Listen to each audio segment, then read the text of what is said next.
Alors que le soleil se levait sur les collines de Canaan, baignant la vallée d'une lumière dorée qui promettait le début d'un nouveau jour, Abram se leva, contemplant le vaste territoire que Dieu lui avait promis. La terre sous ses pieds, bien que bénie par la promesse divine, commençait à devenir le théâtre de tensions croissantes, un défi imprévu qui mettrait à l'épreuve sa foi et son leadership d'une manière qu'il n'avait pas prévue. Depuis leur retour d'Égypte, les bénédictions de Dieu s'étaient abondamment manifestées dans les camps d'Abram et de Lot.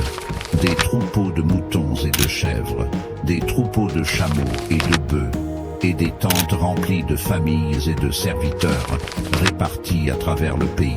Ce qui n'était autrefois qu'un rêve lointain est désormais une réalité palpable, une bénédiction qui, paradoxalement, porte en elle le germe de la discorde.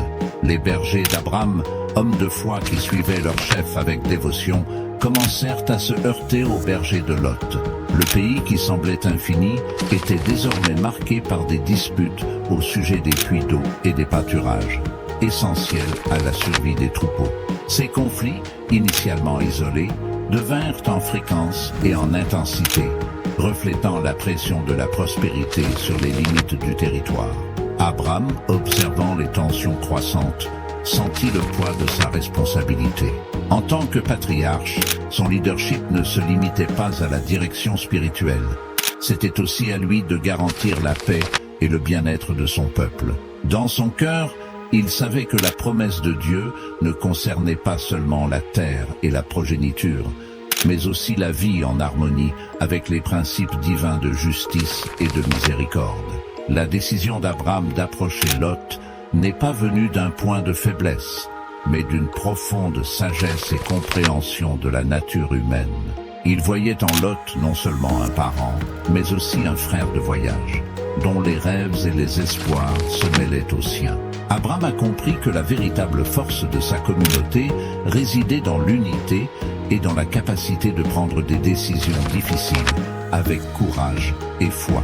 Quand Abram a appelé Lot pour parler, il a choisi un endroit qui offrait une large vue sur le pays que Dieu leur avait donné.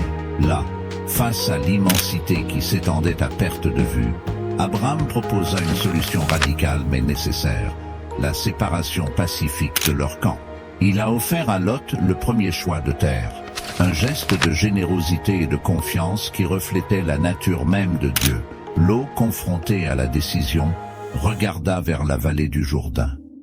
Ces terres fertiles, irriguées par le fleuve qui traversait le paysage comme un ruban de vie, semblaient une évidence. Il ne se rendait cependant pas compte que cette décision l'éloignerait de la direction spirituelle d'Abram et le rapprocherait des influences dangereuses de Sodome.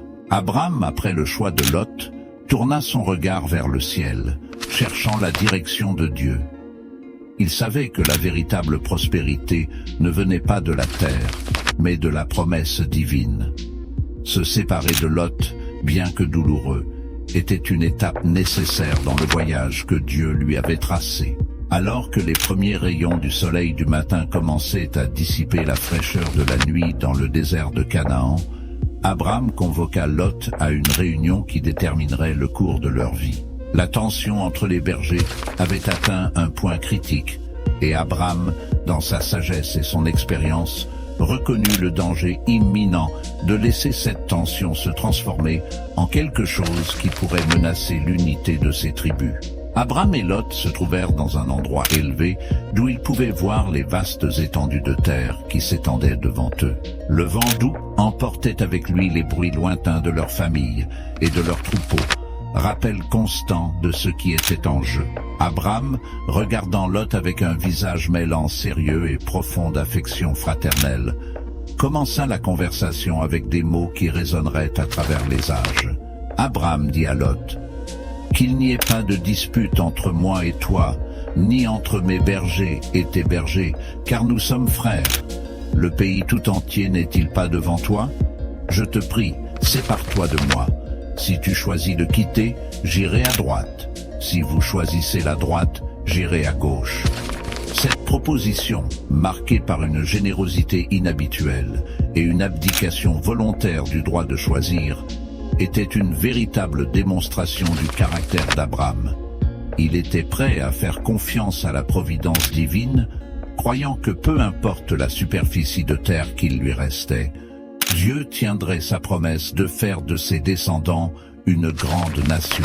Lot, surpris par l'offre d'Abraham, regarda l'horizon. Ses yeux étaient fixés sur les plaines du Jourdain, luxuriantes et accueillantes, irriguées par les eaux vives du fleuve. En revanche, les terres de gauche semblaient stériles et moins prometteuses. Le choix semblait évident à Lot, et, guidé par une vision immédiate de prospérité, il choisit les plaines du Jourdain, laissant les terres les plus difficiles à Abraham. En prenant sa décision, Lot n'a pas pleinement réalisé les implications de son choix.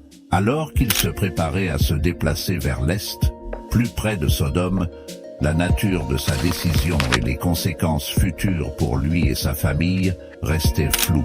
Abraham, en revanche, est resté ferme dans sa foi, acceptant la partie restante du pays avec un cœur reconnaissant et une confiance inébranlable dans le Seigneur.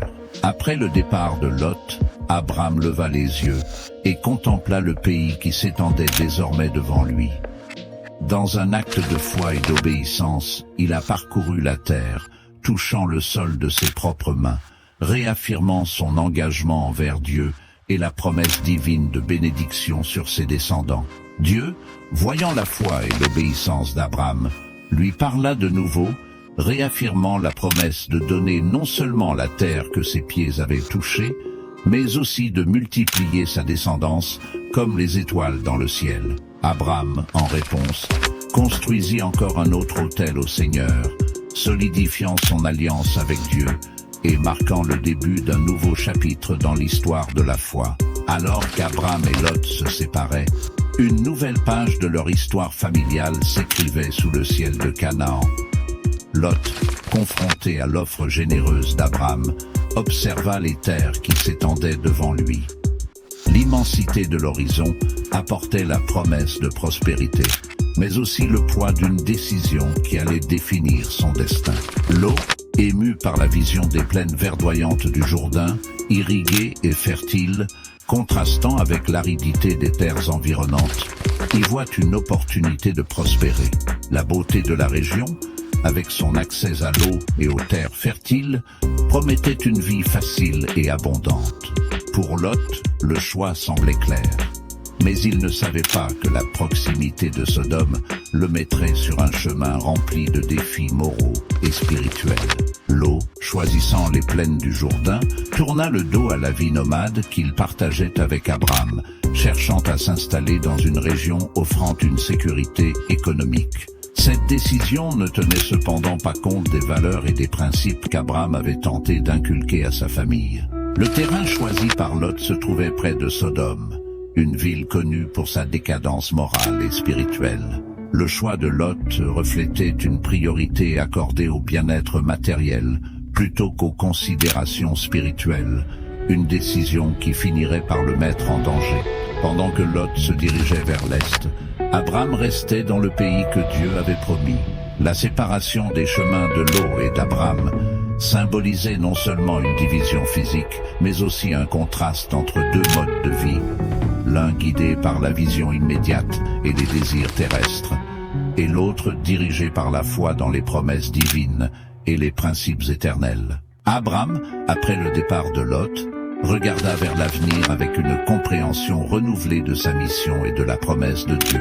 Il savait que la véritable prospérité ne venait pas de la richesse de la terre, mais de la présence et de la bénédiction de Dieu. La séparation d'avec Lot était une période d'épreuve, mais aussi une opportunité pour Abraham de réaffirmer sa totale dépendance et sa confiance dans le Seigneur. Dieu, voyant la fidélité d'Abraham, lui apparut une fois de plus, réaffirmant la promesse de lui donner, ainsi qu'à ses descendants, tout le pays en vue. Dieu a élargi sa promesse en assurant à Abraham que ses descendants seraient innombrables, comme la poussière de la terre. À ce moment-là, la foi d'Abraham a été renforcée, et il lui a été rappelé que son choix de faire confiance à Dieu par-dessus tout était la véritable clé de la bénédiction. La séparation de Lot et le choix ultérieur des plaines du Jourdain ont constitué un tournant dans le voyage de foi d'Abraham. Bien que confronté à l'incertitude de la séparation et aux implications du choix de Lot, Abraham est resté ferme dans sa foi, témoignage de sa confiance inébranlable dans la providence et la promesse de Dieu. Ce chapitre de la vie d'Abraham renforce le thème selon lequel, au milieu des choix et des défis de la vie, la véritable sécurité et la prospérité proviennent de l'adhésion aux principes divins et de la confiance dans la promesse de Dieu. Après le départ de Lot, le silence de la soirée enveloppa le pays de Canaan, comme si la création elle-même attendait le prochain chapitre du voyage de foi d'Abraham. Seul, Abraham contemplait l'horizon, là où le ciel rencontrait la terre, limite visible uniquement à l'œil nu, mais infinie dans ses promesses. C'est dans ce moment de calme que Dieu a choisi de parler à Abraham. La voix de Dieu, puissante et rassurante, résonnait non seulement dans l'espace autour de lui, mais aussi dans le cœur d'Abraham, pénétrant au plus profond de son âme. Maintenant, levez les yeux et du lieu où vous êtes, regardez vers le nord, vers le midi, vers l'est et vers l'ouest, car tout le pays que vous voyez, je vous le donnerai, et je vous le donnerai, tes descendants pour toujours. Cette promesse, plus complète que tout ce qu'Abraham aurait pu imaginer, était une réaffirmation de l'alliance de Dieu avec lui. Le Seigneur a non seulement promis à Abraham la terre sous ses pieds, mais il a élargi cette promesse pour inclure des descendants aussi nombreux que la poussière de la terre. Ce moment a été un puissant rappel de l'engagement inébranlable de Dieu envers Abraham. Une assurance que les promesses de Dieu ne connaissent pas de limite. Abraham, profondément ému par le renouvellement et l'expansion de la promesse divine, répondit par un acte d'adoration et de soumission. Il construisit un autel à l'endroit où Dieu lui avait parlé, marquant physiquement le lieu de sa communion avec le Seigneur. Cet autel, plus qu'une structure de pierre, était un symbole de la foi d'Abraham en Dieu, un témoignage tangible de sa croyance dans les promesses divines, quelles que soient les circonstances visibles. Avec la construction de l'autel, Abraham a réaffirmé son engagement à suivre Dieu, confiant que la fidélité de Dieu à ses promesses surmonterait tout défi ou toute incertitude que l'avenir pourrait lui réserver. Ce moment de communion avec Dieu a renforcé le rôle d'Abraham en tant que patriarche d'une nouvelle nation, un peuple élu fondé sur la foi en Dieu et en sa providence. Le renouvellement de la promesse faite à Abraham a non seulement solidifié sa relation avec Dieu, mais a également jeté les bases de l'avenir du peuple d'Israël. La promesse d'une terre et d'une descendance innombrables indiquait un plan divin bien plus grand, un plan qui englobait la rédemption et la bénédiction de toutes les nations de la terre à travers la lignée d'Abraham. Dans le calme qui suivit le renouvellement de la promesse divine, Abraham se retrouva face à un vaste horizon plein de possibilités. Le pays de Canaan, bien que familier, lui paraissait désormais plus prometteur que jamais, béni non seulement par la promesse de Dieu, mais aussi par la présence visible de sa providence. Hébron, situé dans les collines du sud, captura le cœur d'Abraham. La terre, riche et fertile, offrait non seulement un endroit convenable pour ses troupeaux et ses tentes, mais aussi un lieu sacré, où il sentait la présence palpable de Dieu. C'est ici qu'Abraham a décidé de s'installer, marquant ainsi un nouveau chapitre dans son chemin de foi. Abraham, reconnaissant Hébron comme le lieu choisi par Dieu pour lui, construisit un autel, tout comme il l'avait fait dans les pays qu'il traversait. Cet autel, cependant, n'était pas seulement un symbole de gratitude et d'adoration, c'était un marqueur de l'alliance continue entre Abraham et Dieu, une affirmation physique et spirituelle de sa dévotion et de sa confiance inébranlable dans le Seigneur. Ce moment reflète la profondeur et la maturité de la foi d'Abraham. Après des années de pèlerinage, confronté à des défis et appris à faire pleinement confiance à Dieu, Abraham a vu en Hébron non seulement une demeure terrestre, mais un signe de fidélité divine. La construction de l'autel symbolisait leur croyance inébranlable dans les promesses de Dieu, une foi qui allait devenir le fondement d'une nation. Hébron est devenu plus qu'une demeure physique pour Abraham. C'est devenu un symbole de l'héritage spirituel qu'il laisserait derrière lui. Sur cette terre sacrée, il a continué à enseigner à sa famille et à ses disciples l'importance de l'obéissance et de la foi en Dieu. La vie d'Abraham à Hébron est un témoignage du pouvoir transformateur de la foi authentique et de l'obéissance à Dieu, principes qui façonneront le caractère du peuple d'Israël. La décision d'Abraham de s'installer à Hébron et d'y construire un autel au Seigneur n'était pas seulement une expression de sa foi personnelle, mais un acte qui aurait des implications durables. À Hébron, Abraham a non seulement trouvé un foyer, mais a également établi un centre spirituel pour ceux qui suivraient ses traces dans la foi. Son choix d'Hébron, marqué par la présence continue de Dieu, renforça la promesse que, grâce à ses descendants, toutes les nations de la terre seraient bénies.